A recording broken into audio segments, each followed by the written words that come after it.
everybody! All right, so I'm going to do a channeling with Archangel Lucifer, and I did this painting this week. It's a little bit bigger than my littler ones. This is an 11 by 14 painting, and this is a painting I did of Lucifer, super full of color. The background actually is just rays of rainbow, so I put like paint on the page and then I scrape it across the page so it's just covered in rainbow from top to bottom, and I let that dry. And then he was really influential on making this as colorful and bright as possible and really bringing out all the colors of the rainbow. And then it's interesting because we have a sun here and then we have a rainbow there, and those colors are a little bit lighter, more silvery in color than all these other ones are really bright. And I was a little bit surprised by this sort of fiery halo of light to create like a beard and a crazy hairdo. When I actually see Lucifer, I do not see him with beard. I see him with really beautiful long hair. It's blonde and it's sort of a Caucasian sort of skin tone. But I never see him with a beard ever. Super handsome as well. But all right, so I did this and I wanted to do some channeling so we can get to know Lucifer a little bit better. We're not talking about the biblical terror version of him. We are talking about the lightest, most unconditionally loving, most beautiful side of his infinite reflection. And so I'm welcoming that wisdom to be shared with me and with you so we can get to know him better on a level of honesty, on a level of unconditional love, on a level of higher wisdom, higher frequencies. I'm not a fan of giving into fear-based wisdom. I am not a fan of giving into terror wisdom that continues to do this to us.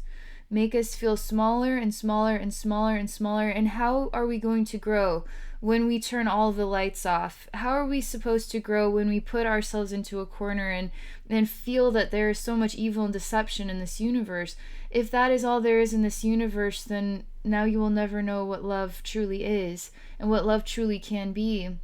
And so only when you step outside of the box and you start to understand that love is in everything, now can you truly become expanded and wise in this universe. So this channeling is to help us truly embrace the loving and wise side of Lucifer that is here to help humanity, not be a reflection of deception, but be a reflection of a true archangel of love and healing. Okay, so instantly he asked me if I know why I did the fiery beard and hairdo. And I was like, I don't know why. My hands just did it. I don't know why it did it. But it made me think of passion. Fire as in passion, not fire as in eternal damnation, so to speak. But I'm just going to pause because I'm curious to see what his response is to that. About his fiery side or anything else. I'm just going to relax.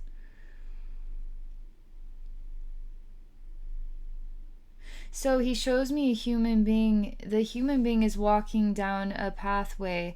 The human feels that they are walking for themselves, but there's a hand clutching them and sort of holding on to them. And there's also what is like a bondage, a wrapping going around their body. So their body is becoming really encased and closed in. They never seem to get to their destination, and this pathway seems to just it's getting darker and darker and darker.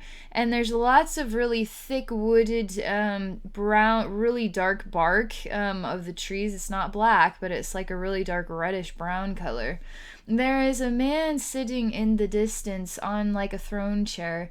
He too is kind of mummified, even with like bandages wrapped around him. They're black and gray and white. He sits in a chair and looks off in the opposite direction. So human is coming towards him, but he's sort of sitting perpendicular, sort of looking this way. The human is looking straight ahead. So it makes a T, sort of creates a T.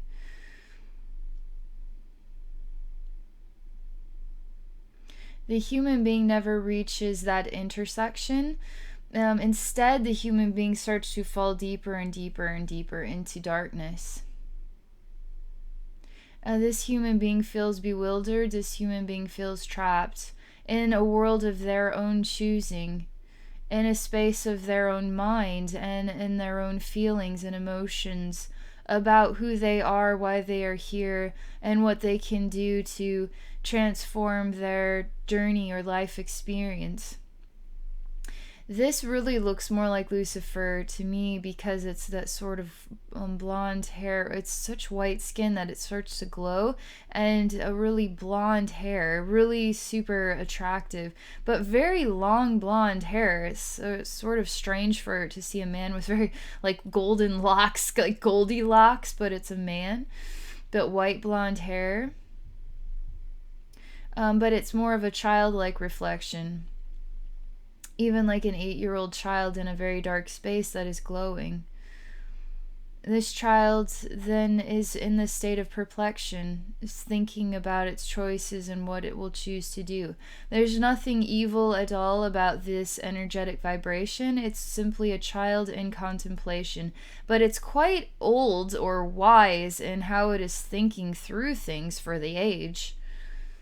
It chooses to go down further, and it's now in a soiled, it's not like trees growing without leaves, but down here it's all brown soil. So going deeper down as well into pain, he says, pain and suffering, deeper down into pain and suffering. He shows me what is rivers of blood even. This child stands by rivers of blood and actually takes fingers, dips into blood, and tastes the blood itself. The child asks itself, is this me? Is this who I am? Child does not feel this is necessarily who the child is. It is wanting to understand even more about its dark side, is what he says. I desired to understand my darkest side. And so I took a journey into darkness in order to comprehend that, even showing me writing a book about his own life story, showing me, Abbey, writing a book about his real life story.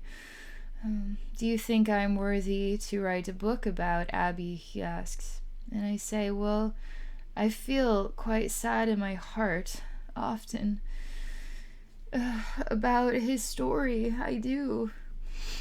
Because it's the ultimate story of deception that we've created for each other. Because it's the ultimate story of a soul's journey into a state of true learning and understanding about itself. And when we human beings cannot choose to help others in need, help others who are choosing to go into their own places of darkness, and we are just casting them out as failures, as freaks, as losers, as the pests and problems of this world, and we close our doors and we just choose to live in a society where we have money, we have what we need. Who gives a shit about those people who don't have their needs met? Who cares about kids growing up in ghettos? And who cares? This is on a whole nother spectrum of understanding about soul journeys. It's not just the human experiences of pain and suffering that we continue to ignore, those festering spots of our planet.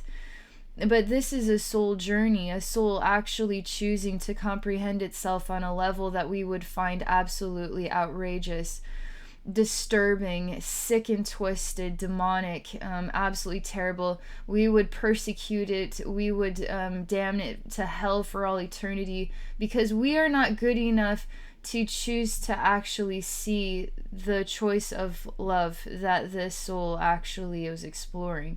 This soul is exploring itself. This soul is exploring what love truly is about. How do you ever understand what love is truly about until you choose to completely cut off from love entirely? To be completely cut off from love entirely, to not have love at all in your life. Now do you long for love in a way that you have never known longing before? But now the journey begins, right? Now the descent to a total nightmare begins. Before you can start to revert back to a decision to say, I've learned all that I need to learn now about my darkest sides, and I long so badly to be embraced by love again that I don't even know how to get back to love, because I am so lost in darkness and in hell, and now damned by an entire planet of people, that I do not know how to get back to God's love ever again. I do not know how. That is how painful it feels in my own heart when I think about Lucifer, because we don't understand how truly important his story is to our whole total race as mankind, because Christianity is such a huge aspect of our race, of what our belief systems have been in our past lives. For lifetimes and lifetimes and lifetimes, we have been exploring Christianity in deception, exploring a relationship with Lucifer over lifetimes. Lifetimes we've been exploring it. And so even today, even though we don't know who we were in other lifetimes, maybe we had lifetimes in tribes that don't know anything about Christianity, there's a lot of us who've incarnated, who have had many multiple lifetimes exploring Christianity and exploring that side of spirituality that is damning to us as a race. It's not be a good person and you won't go to hell. It is fearing death, and now fearing hell itself, and now manifesting hell on earth because we are choosing to not embrace each other. We are choosing to fear each other. And so now we have created our own cycle, our own historical moment in time where we are truly afraid. We are truly in our own manifestation of hell. And did Lucifer do this to us, or did we do this to Lucifer? Do we do this to each other? Maybe Lucifer is in each and every one of us. The part of ourself that we cannot stand, that part of ourself that we cannot love. We have to choose to love it, or else it'll never go away. The pain will never go away. So the child is on a boat, a sort of kind of like a Tom Sawyer, kind of like Huckleberry Finn, a raft made out of wooden, trunks of trees, bound together with rope, going down this blood river. There is a mouth opening in this cave wall, and then going down further. It's a ride. It's a total fun ride, actually. Goes down, goes to the side, goes down. It's like a total Adventureland style ride. But it's a blood river and sort of a creepy cave. We're on a raft. It swirls, it goes around, it goes down further, deeper. It goes a long, long ways down. He asked me if I could possibly fathom how deep into darkness his soul chose to go. And it was for the learning and betterment of all souls. As every single soul who incarnates for the betterment of all souls, for the learning of all souls. So even souls who choose to go into darkness to comprehend their darkest sides, they're doing it for the betterment of their soul and for the betterment of all souls, so we can learn. So we can learn from the gift that is all souls. Not all souls are able to go into their dark sides. Not all souls are able to go there. Some souls are able to go there. Really profound, extraordinary, super souls are able to face themselves in the mirror. Not just be happy-go-lucky, let's just eat cupcakes for all eternity, but some souls choose to actually go into hell, the hell of their own kind, and to see how deep into darkness their soul can go. And then can they find their way back to the light? The souls always have to choose. It's always up to the soul when it is ready to return. And then when it is ready to return, are we ready for it to return? Lucifer's soul, are we ready for his soul to return into heaven? And if you found out that his soul had returned into heaven, would you believe it? Maybe his soul's been in heaven all along and we were just deceived all along. Maybe it was all just a deceptive tool all along. You have to decide what the truth is to you.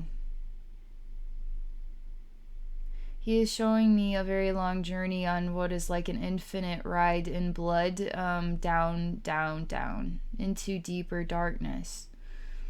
Darkness so deep we wouldn't even believe that it could go that far.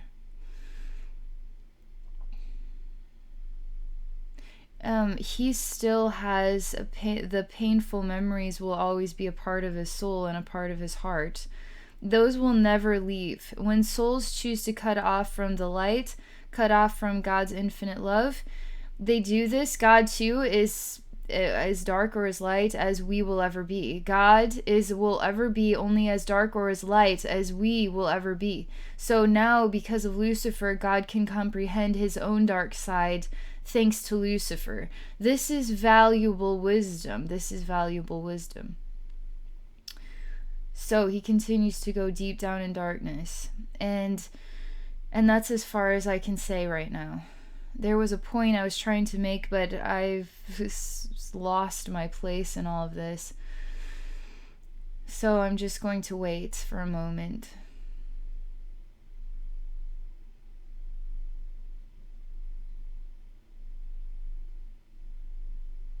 Yes, he is still reminding me about the pain in his heart. We don't think about that. We don't think about souls who actually break from the infinite light to go into the dark.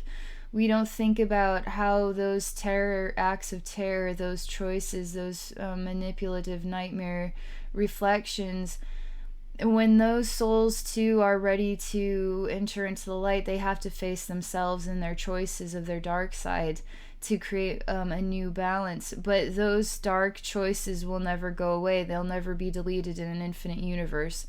So souls that choose to explore their dark side are true heroes and extremely courageous, because those souls will always possess the memories of terror that they have stricken upon others. They'll have to learn how to accept and forgive themselves as part of their reemergence into the light. And one of the hardest things that is for these types of souls is to learn how to forgive themselves, to learn how to accept the choices that they make, which some of them are very disturbing, and to learn how to love themselves again.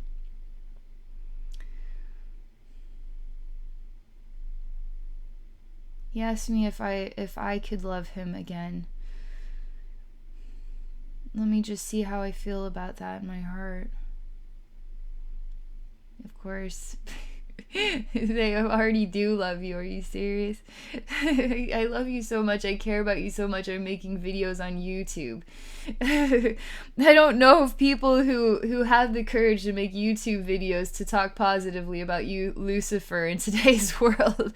Today's world is still like anti-Lucifer. Today's world is, if it's not written in the Bible, then it's not okay. It's like we're still not quite there yet. And I'm not convinced we aren't there yet, though. I just don't think there's enough media wisdom out there that would help anybody to know that it is okay to move on from just the Bible as the only truth of our spiritual.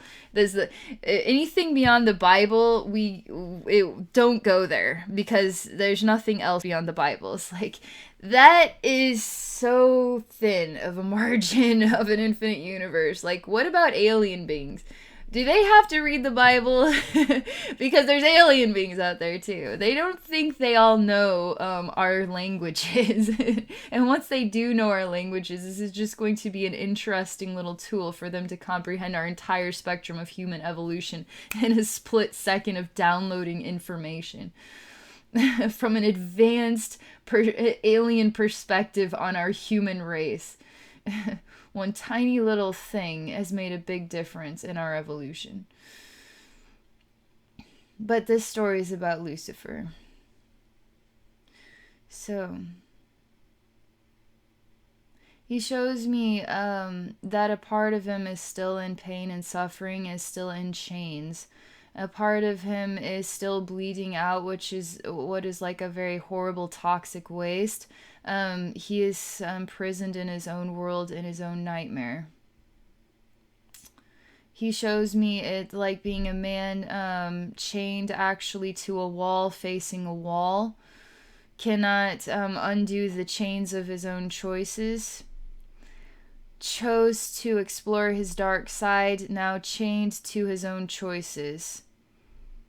This is entirely the gift and the blessing he chose to as a sacrifice to himself and to all, but must also learn and grow and develop back into the light, which he is so welcome in the light. more welcome than any of us could imagine because of his sacrifices. The light is so loving, is so unconditionally loving. It longs to have those souls return very badly, because when the souls go into a darker state, the light feels the pain of their suffering, and the light can't do anything about it. The light cannot come in and say, please come back to me. They have to continue to go through their cycle of learning until they are ready to choose the light again. That's why transforming demons can be very vulnerable, because some of them are terrified of going back into the light. Some of them are, and they don't feel very warm and fuzzy by any means. They feel very disturbing, and they're broken, and they're living in their own nightmares. They're trying to convince you of all kinds of things. They're totally deceiving themselves. And so you try to help them back into the light by adding love into their heart, helping them to feel what love feels like again, speaking to them about memories of times when and what love feels like, and manifesting dreams of love, and speaking to them about the truth of their soul, that their soul is beautiful, that their soul is angelic, that their soul is a gift from heaven, that their soul is a reflection of love, and they are always welcome back into the light. And Jesus always welcomes you back into light, however you want to approach it. These demons actually do feel vulnerable by conversations like this, because they start to feel the light again within themselves, and they actually can be transformed very easily just by simply reminding them of what the love of all feels like. The love of all longs and hungers for them to return to the light. So there's a pause here in the conversation.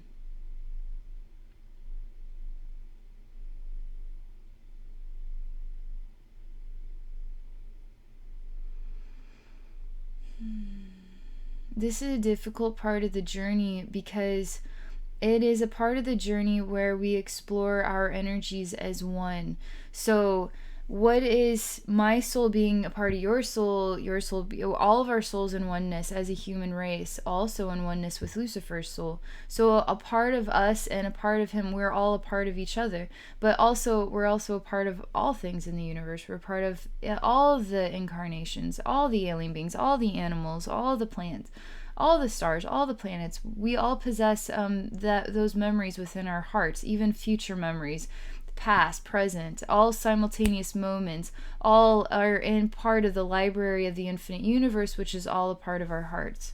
So there's something of the very darkest sides of Lucifer, and this is a very tiny pinch of what that is, but what is like insects and just very disgusting bugs crawling all over, what would be like a human nightmare in a padded room where you're screaming to death about absolutely terrible hallucinations of disgusting insects crawling all over you, and you can't get them to go away, and you're screaming.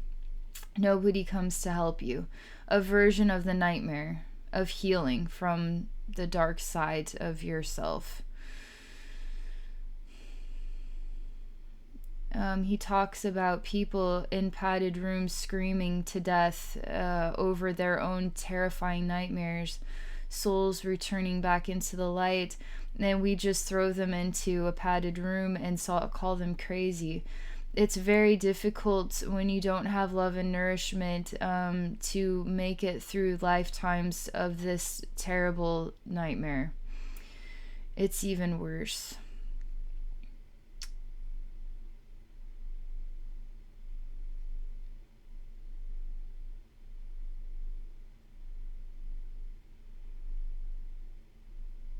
He talks about lifetimes of punishment of the self.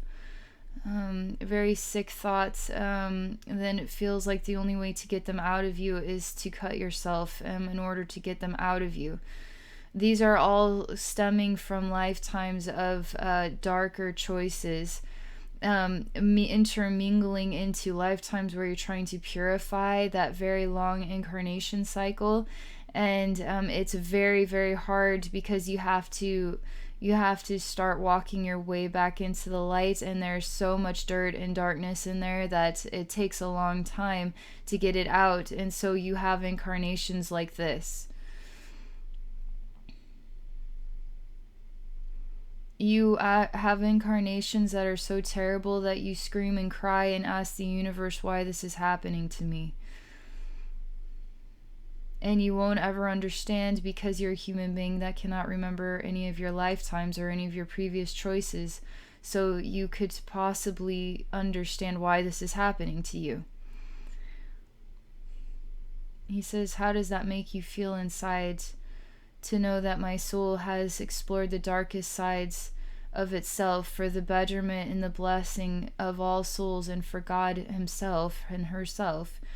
And to know that my soul endured all of that and then now is reincarnating as well in order to purify all of those choices and is enduring a new version of ultimate hell in order to do so.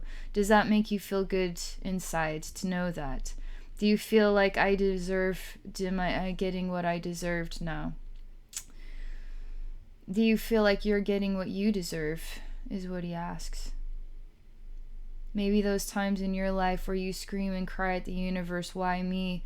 Maybe you need to comprehend that it's not just about this life, but it's about lifetimes. And instead of crying to the universe, maybe you should say, I am blessed on this day to learn more about love and allow myself to transcend what we would describe as sins, to transcend my sins from other lifetimes in order to become purer and more a reflection of love, more a part of God's heart. He talks about, so I often say in videos how people say, you know, I want you to evaluate my chakras. Are my chakras blocked? It's like, well, you're going to be incarnating for a very long time, and you're going to be living. So life, you've got past lives rumbling through, thousands of them rumbling through, even in this now moment, and even lifetimes that haven't happened yet are also sort of intermingled and intermixed, and you have all this stuff in your spiritual atmosphere going on. So how am I supposed to completely unblock all your chakras? Because I can keep unblocking and unblocking and unblocking and unblocking thousands and thousands and thousands of lifetimes going on all the time, and you're going to continue to incarnate from here. So you're going to be incarnating for thousands and thousands and thousands and thousands and thousands and thousands of more lifetimes in order to continue to purify yourself. How much purer can you get?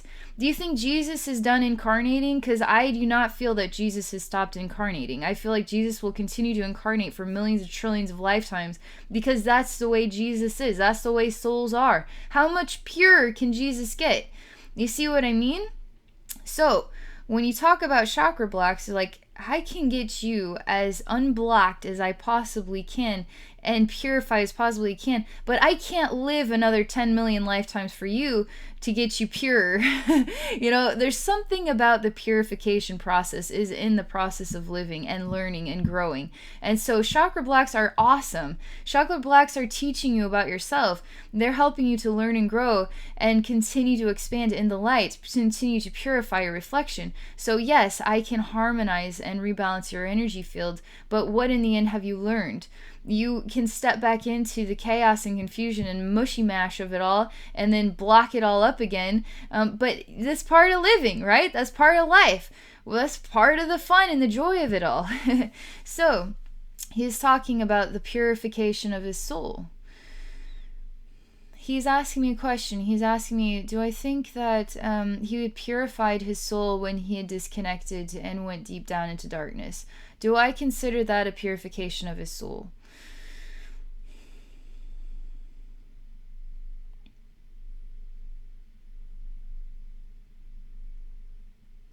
Well, I tell him this is a complicated question, because my perception of it is when there's a disconnect from God, we start learning about love in a totally opposing way. So we take joy in pain that we give to others. We actually get super aroused, delighted, excited about hurting other people's feelings, torturing people, lying to people, getting people to believe us and we weren't telling them the truth.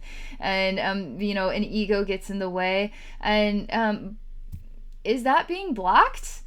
Or is that being in balance with a different version of love? There really is no such thing as imbalance. There's only different versions of balance. So when it comes to purification, though, that's a whole nother subject, because the soul is constantly in a state of expansion, and I only understand purification as a gift of what would be light and love energy. I haven't really explored purification as a gift of the illusionary side of the universe. My spirit guides say it's okay to say I don't know enough about the light and dark sides of the universe to properly respond to this question. So that's what my answer is. I want to see what else he has to say about this.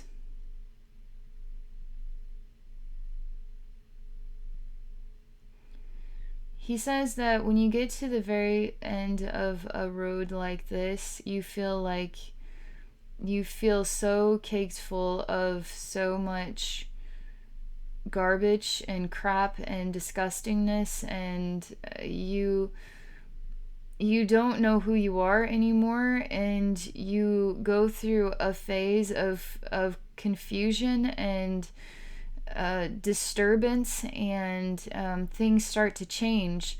That really is your soul saying it is time. I am longing to end this incarnation cycle, to move on from here, to re-explore myself in a new way. He says you feel totally jammed and jumbled up, you feel junked up, you feel disturbed and disgusting and not right on the inside. And you do not feel pure at all. You don't feel pure at all, is what he says. Well, the moment that you make a decision to say, I want to be a better man, I want to be a better woman, is the moment you start to feel pure again. He asked me if I believe that disconnecting from God and going straight into the darkness purifies the soul or not, based on this conversation. And I tell him I still cannot say that. I still do not believe that. I think the soul still is always in a state of purification, even when it is disconnecting from God. I still somehow feel that it is still purifying, because it is understanding itself in a way that only the darkness could provide. And so in that state, it is purifying with darkness. It is not purifying with light energy. And so it is purifying in a way that we don't understand or associate with purification. We would associate it with a total disturbing energetic block of nightmare hell energy, evil energy. It's a purification with evil or something of that kind. It's not a purification with unconditional love. It's different. But yet it's still a purification, because you explored it, you learned it, you discovered something about yourself, about the universe, about the world, because you chose that pathway. He said, but I felt terrible, though. I felt terrible when I got to the end, and it was time to turn it around. I say, so we're having this conversation about this.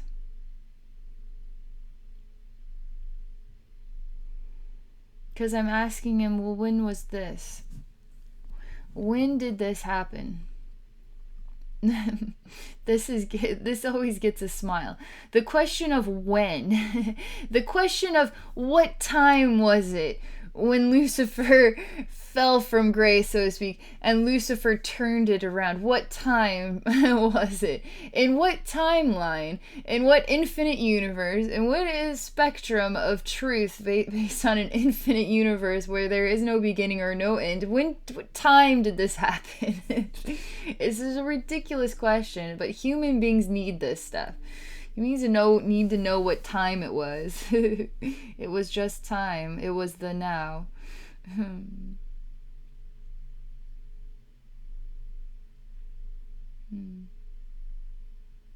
There's so much more that he can talk about.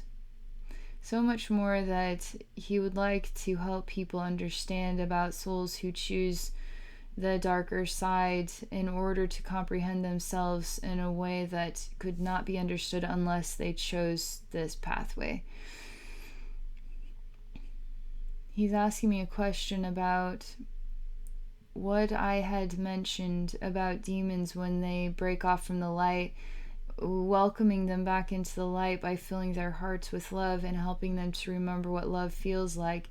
Why do you think that they fear the love, and why do you think they also long for it at the same time? They desire to be purified by the light, Abbey. So when they enter into the darkness, they experience darkness as the deception of the shadow, and it sort of creates a clutter, energy clutter, that can only be purified by the light. So the light is the only true purification. But how do you fully understand the light unless you disconnect from the light and enter into the shadow, disconnect fully from the light? It's the most terrifying and the most biggest blessing a soul could choose for themselves. But again, it is one of the most terrifying roads. It's the most terrifying road you could take, because you don't know if you will ever get back to the light again if you choose to go that route. And only people like you, Abbey, would be the saviors to help those souls enter back into the light, because the light itself cannot help them back. They have to find the light within themselves in order to return. Sometimes souls like these need people, people like me, that can help them in denser worlds like this one, that can help put the light back into their heart and help them remember the light again. Otherwise, they will remain in a state of deception, self-illusion, internal torture and nightmare, and also an illusionary love. It's all an illusionary version of love. So it is not purifying until this soul can return to the light. And sometimes the souls that break off from the light don't return to the light. That's what he says. It gives you a whole new perspective now, doesn't it, to those people who need you to help them. And for those souls that need you to remind them of what love feels like and help them to know that they are not a reject, that they are welcome back into the light. He's talking about terrorists, as in, this is a bit exhausting for me. I'm almost tempted to have to stop the video because there's an energetic overwhelmingness to it all. Let me see if we can get through this next conversation.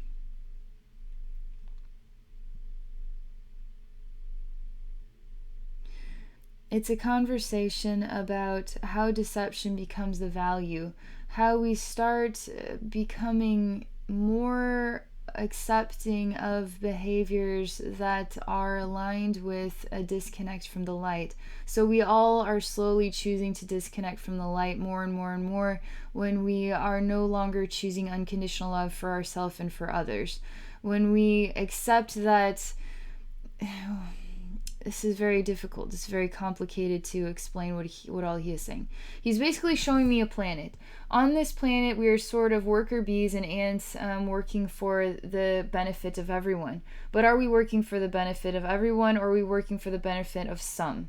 Some that really have an obsession with being in power, being in control, and having all of the necessities and all the goods and all the valuables of an entire planet, knowingly putting many, millions and millions and millions and millions and billions of people into positions of worker bees and worker ants, and deceiving them into finding that to be a valuable role in society, and that maybe one day they can be as powerful and super awesome as the very small few of people who have all the money on the planet. He is talking about us working for a demonic race, and we are supportive of it. And we aren't helping anybody to see the value of transforming those demons because we aren't choosing to see the value of ourselves, is what he is saying. So now we have an entire planet run by a demonic force, and we are accepting of it. And yet we are going to reject those people who need help, that are also worker bees and worker ants, who have drug addictions, who have sex addictions, who who are different than everybody else.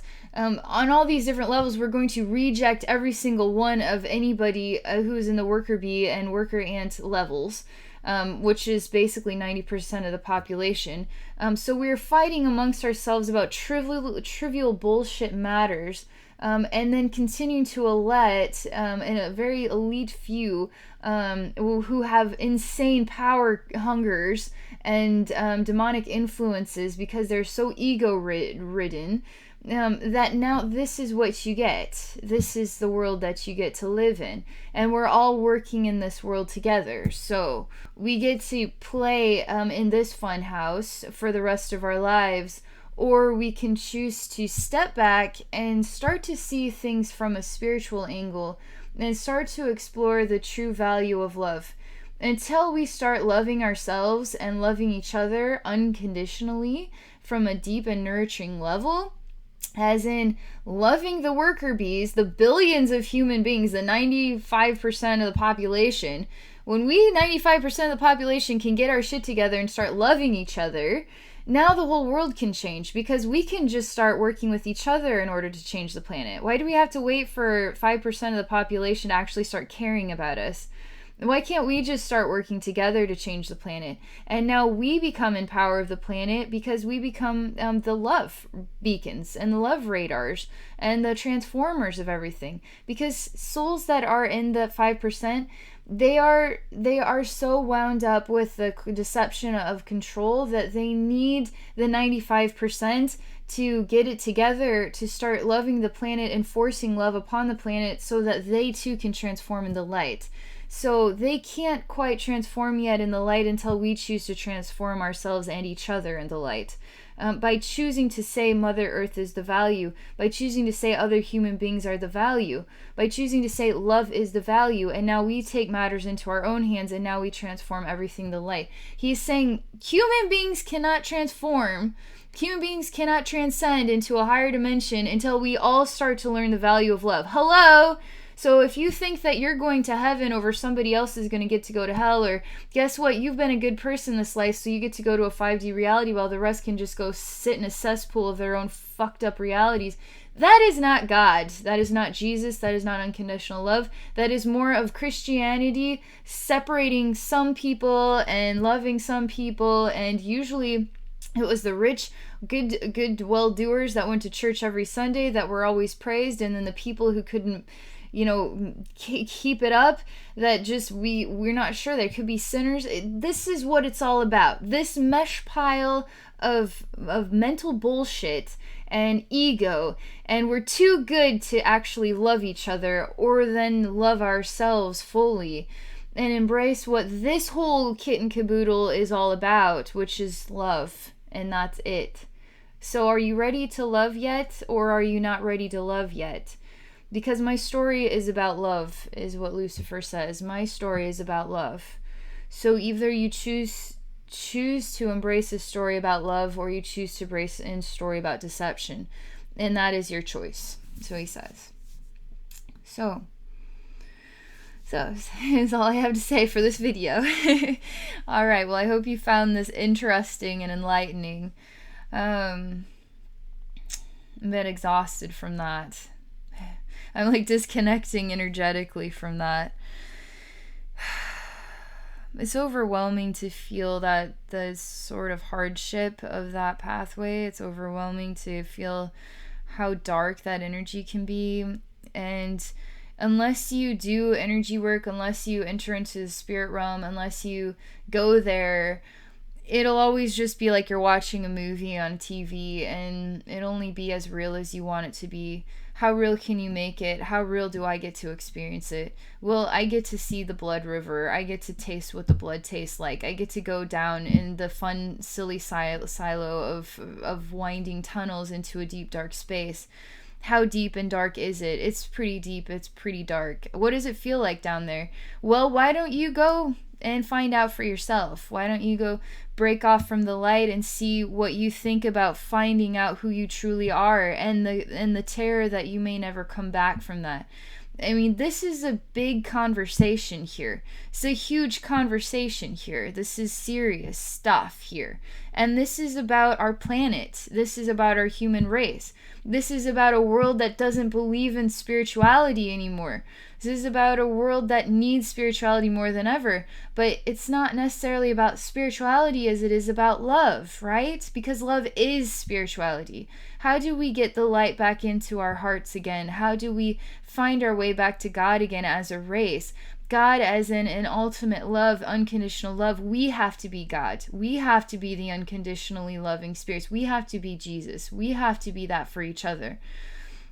We have to start helping each other. We have to start caring about the planet.